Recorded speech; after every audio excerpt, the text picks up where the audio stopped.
Hello everyone, welcome to biology tutorials. तो आज के वीडियो में कुछ फैक्ट से रिलेटेड एक इम्पॉर्टेंट टॉपिक कवर करेंगे जो है तो बहुत छोटा सा, लेकिन उसमें फैक्ट्स के बेसिस पे कुछ अच्छे क्वेश्चंस हमारे पास बन सकते हैं।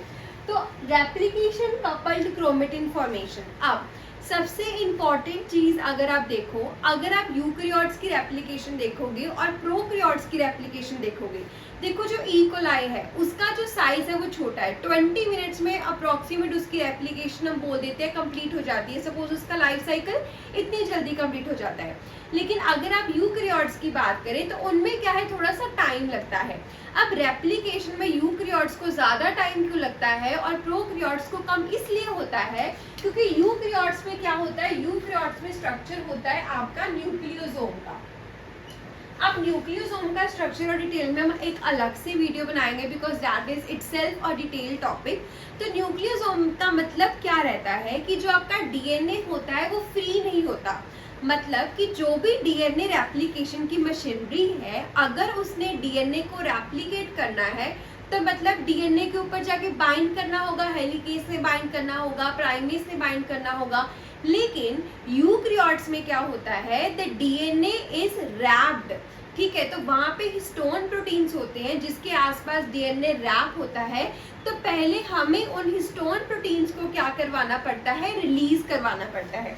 तो अगर आपने पढ़ा होगा तो कुछ हमारे पास ऐसा स्ट्रक्चर होता है कि ये हमारे पास हिस्टोन्स होते हैं, ठीक है, और इन्हीं हिस्टोन्स के ऊपर जो हमारा डीएनए है कुछ ऐसे हमारे पास रैप होता है। ठीक है, तो क्या होता है कि हमें इन हिस्टोन्स के पंजे से जो हमारा डीएनए है उसको रिलीज करवाना होता है, और उसके लिए हमारे पास जो होते हैं they are your histone शैपेरोन्स।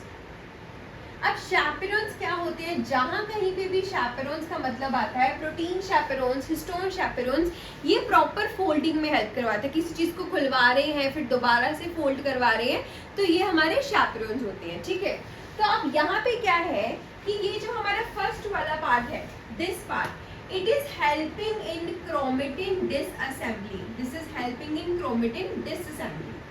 Where as जो हमारा ये वाला पार्ट है, this is helping in chromatin assembly. इसका मतलब क्या हुआ, इसका मतलब ये हुआ कि रेप्लिकेशन के पहले जब उसको रेप्लिकेट करना है तो डीएनए को हिस्टोन से हटा देंगे, डीएनए फ्री हो जाएगा। तो ये आपका आ गया under the category of chromatin disassembly. और जैसे ही रेप्लिकेशन कंप्लीट हो जाएगी तो 12 से डीएनए के साथ हिस्टोन को रैप, मतलब कि डीएनए को रैप कर देंगे। तो उसके लिए हमें चाहिए होंगे क्या, क्रोमेटिन असेंबली के लिए शैपेरोन्स। अब पहले हम देखते हैं कि क्रोमेटिन डिसअसेंबली के लिए कौन से शैपेरोन्स चाहिए।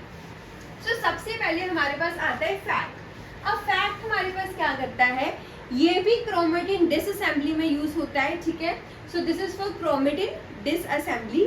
अब फैक्ट के साथ हमारे पास आता है ASF1, और तीसरा यहाँ पे रोल प्ले करता है आपका MCM27 हेलिकेज। अब होता क्या है, आप में हिस्टोन प्रोटीन्स भी कितने कैटेगरी के होते हैं। ठीक है, हमारे पास H2A H2B का डाइमर भी होता है, उसके अलावा H3H4 भी होता है। ठीक है, अब ये दोनों जो है ये दोनों एग्जिस्ट करते हैं डाइमर की फॉर्म में, और ये दोनों जो है ये एग्जिस्ट करते हैं आपके ऐसे। ठीक है, तो मतलब क्या हुआ कि इनका तो सिंपल डाइमर है कि H2A H2B का डाइमर है, लेकिन ये फर्दर आपके कैसे हो गए, H3H4 हो गया, H3H4 हो गया, ये आपके कुछ ऐसे होते हैं। ठीक है, तो सबसे पहले क्या होता है, H2A H2B को हटाने का काम होता है फैक्ट का। ठीक है, तो जो आपका डीएनए है, डीएनए के ऊपर जो H2A और H2B लगा हुआ है, इसको कौन हटाएगा, इसको फैक्ट हटाएगा। अब उसके बाद नेक्स्ट आ जाता है ये वाला पार्ट। अब इसको हटाता है आपका MCM27। MCM27 ऐसे इसको आधा सेपरेट कर देता है। फिर फुल सेपरेट करने के लिए हमारे पास एक साइलेंसिंग फैक्टर होता है ASF1 जो कि इसकी हेल्प करता है। तो क्रोमेटिन डिसअसेंबली में आपको तीन चीजें यूज हो रही हैं। हिस्टोन्स को डिसअसेंबल करने के लिए फैक्ट यूज हो रहा है, ASF1 यूज हो रहा है, और MCM27 हेलिकेज यूज हो रहा है। अब अगर हम जाएं क्रोमेटिन असेंबली पे कि अब क्रोमेटिन जो है वो हमारा जो हिस्टोन है वो आया, ठीक है, उससे आपने डीएनए को हटाया, डीएनए की रेप्लिकेशन हो गई, अब दोबारा से उसी जगह पे हिस्टोन्स को दोबारा लगाना है। तो this is under the category of chromatin formation. अब यहाँ पे सबसे पहले आएगा chromatin assembly factor 1 which is CAF1।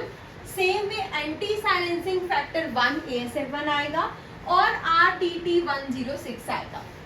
अब इसका क्या मतलब हुआ, तो सेम वे जैसे हमने यहाँ किया कि H2A H2B को दोबारा इकट्ठा कौन करेगा, CAF1 आपका दोबारा इकट्ठा करेगा, वैसे ही ASF1 भी इनके डाइमर जिसको इसने हटाया तो उसको दोबारा से जाके उसके ऊपर पेस्ट करेगा।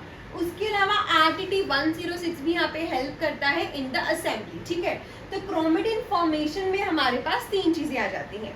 अब उसके बाद एक और मॉलिक्यूलर चैपेरॉन होता है विच इज NASP। अब जो NASP होता है, हमें पता है कि सेंटर में हमारे पास जो हिस्टोन होता है उसको हम बोलते हैं लिंकर हिस्टोन। तो इसको दोबारा से लिंक करने के लिए हमारे पास आता है NASP, ठीक है। So total we have fact हो गया, ASF1 हो गया, MCM27 हो गया, CAF1 हो गया, ASF1 हो गया, RTT106 हो गया। They all are your molecular chaperones and they all help in the chromatin assembly and disassembly। मतलब कि disassembly prior to replication and assembly after the replication। So this was about your chromatin assembly and disassembly। So in the further videos we will be covering more topics of the molecular biology। Stay tuned। Thank you everyone।